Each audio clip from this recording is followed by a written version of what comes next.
Chocolate की दुनिया।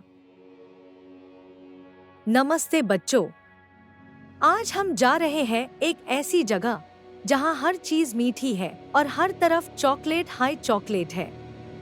क्या तुम तैयार हो? ये है चॉकलेट की दुनिया।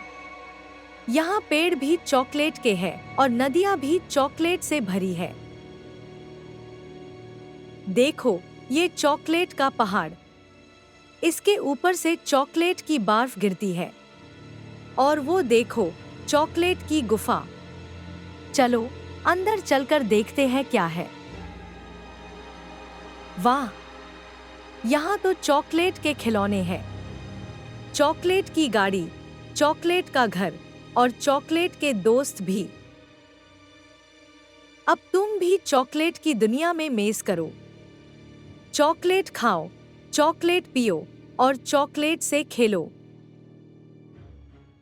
लेकिन हाँ, ज्यादा चॉकलेट खाना भी अच्छा नहीं होता।